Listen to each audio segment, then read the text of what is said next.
We all know, and I think can agree, that DevOps is very good for application development.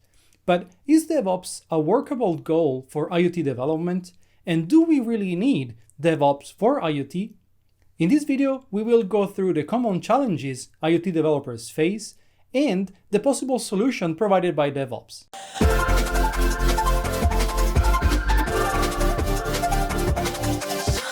Hi everybody and welcome back to CoderDave. Today I want to talk about two topics that you don't normally see discussed together, DevOps and IoT. We all know that DevOps can bring many benefits to organizations adopting it, and in fact I have a whole video about this. You can find a link up here and in the video description if you want to take a look at it.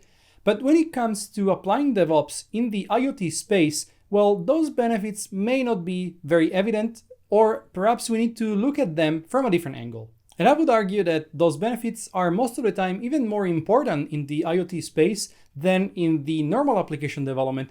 More on this later. Let me also say that even though there are many different kinds of Internet of Things, from tiny sensors that perform a single task autonomously to complex appliances, for the sake of this video, I will try to keep the thing general, so many of the things we will see can actually apply to the different kind of IoT development. Alright, so do we really need DevOps in the IoT devices development? From the consumer side of things, we are living in an age where customers test a device first, usually utilizing the product through its mobile app, and give feedback on the missing features directly to the developers. That is the only way for the developer teams to understand what the customers really want and how the device performs. There are many devices in this category, but you can also think about wearables or personal assistants as well. In those scenarios, how do you make sure you deliver the right quality your end user expect, and how do you improve their experience if there is any problem or gap in the features? Those are very common challenges IoT developers face. And it gets even more complex if we talk about industrial IoT, because we now have millions, if not billions, of devices, from small autonomous sensors to boards attached to other existing devices to make them smarter, and all of those devices help controlling many aspects of the processes which bring products and services through a production line.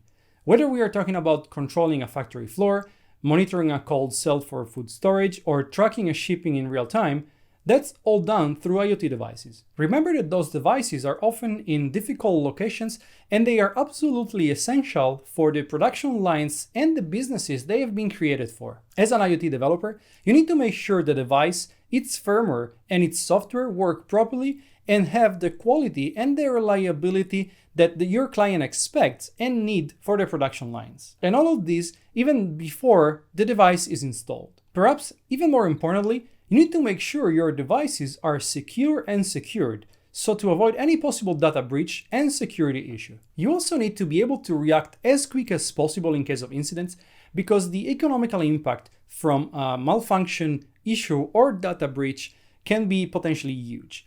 And this is where DevOps can have its most impact. Alright, enough talking about the challenges. Let's see how DevOps can help when dealing with IoT.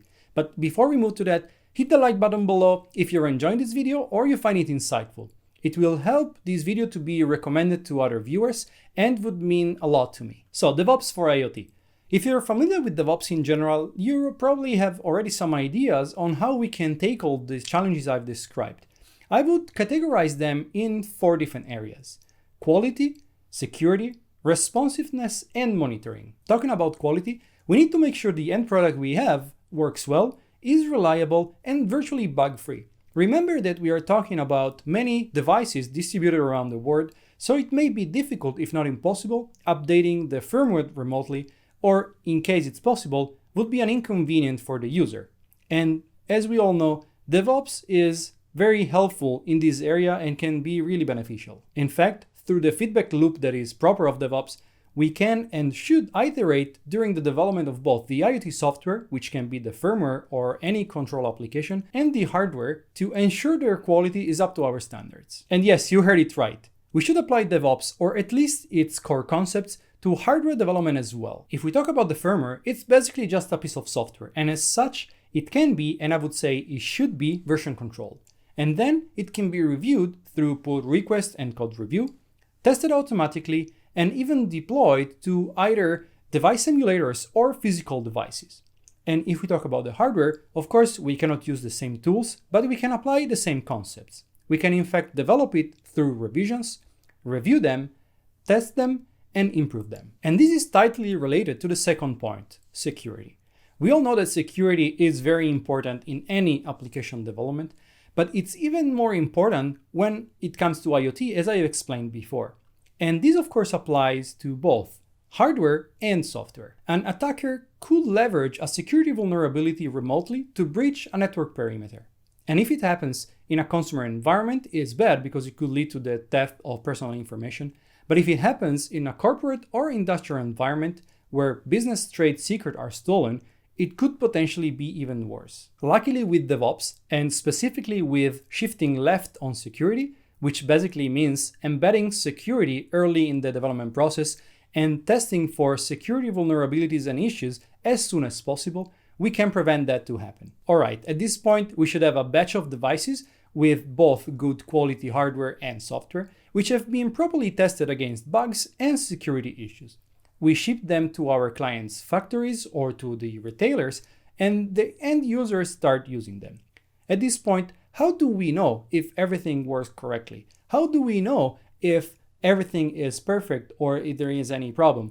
How do we check that? Well, this is where monitoring comes into the picture. Thanks to the telemetry, we should be able to understand how our devices are functioning, if there is anything wrong, and if we can enhance anything. Monitoring is always a crucial part of DevOps, and the only difference in IoT is that that feature may be embedded in the software or in the hardware. In either cases, we should always collect telemetry and monitoring data, make them part of our feedback loop, and learn from them. Of course, there may be cases in which collecting real-time telemetry may not either be possible, like in highly regulated or protected industries, or practical.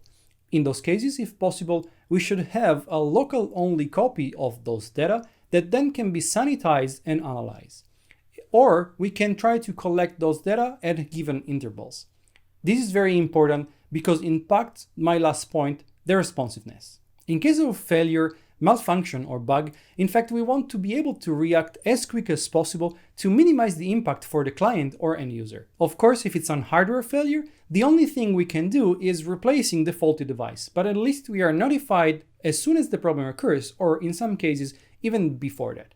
If instead the problem is in the software, we should have some process in place to identify the problem after the telemetry and the monitoring alerted us, fix it, get it tested, and get it deployed back to the device. This is similar to what we would do in a normal application, but we are talking about IoT, and this is where it gets really complex. In fact, we would need to deploy those changes to hundreds, thousands, or even potentially millions of affected devices. But luckily for us, here is where DevOps once again can help us. What we should do is creating a proper CI/CD pipeline that helps building and testing the software, whether we're talking about the firmware or the control software, and then creates a packaged version for deployment. At this point, we should probably rely on some IoT management platform, like for example the Azure IoT Suite, that takes care of the update of the device firmware over the air remotely. Our CI/CD pipeline should only upload the packaged version to the IoT management platform and kick off the deployment. And when it's done and the new telemetry starts to come in, our job is complete, hopefully successfully. Alright, I think that's enough for today. Let me know in the comment section below what you think about DevOps for IoT, if you are already doing something in this space, or if you're having other challenges that I haven't mentioned here. Also, let me know if you want me to do some more practical video about DevOps for IoT, so to see what it means when dealing with actual devices. And do we really know? No. In the IoT, do organizations adopting? Let's see how IoT, to hardware developer collecting real-time or security breach.